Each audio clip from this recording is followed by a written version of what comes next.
তোমার জীবনে কি এমন কোনো মানুষ আছে যে নিজে অন্যায় করার পরেও এমন একটা নাটক করে যেন উল্টে তারই সবথেকে বড় ক্ষতি হয়ে গেছে?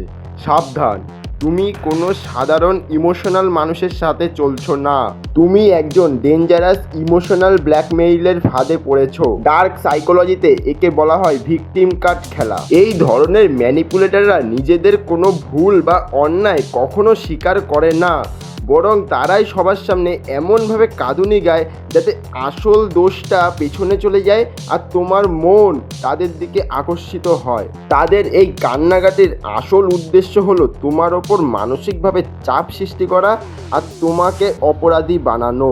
তাদের ফাঁদ থেকে বাঁচার একটাই রাস্তা, তাদের এই ইমোশনাল ড্রামার পা দিয়ে যাবেন না, বরং লজিক্যালি আসল সত্যিটা সবার সামনে তুলে ধরো। আরও এমন জানতে পার্ট 33-এর জন্য সাবস্ক্রাইব করে রাখো।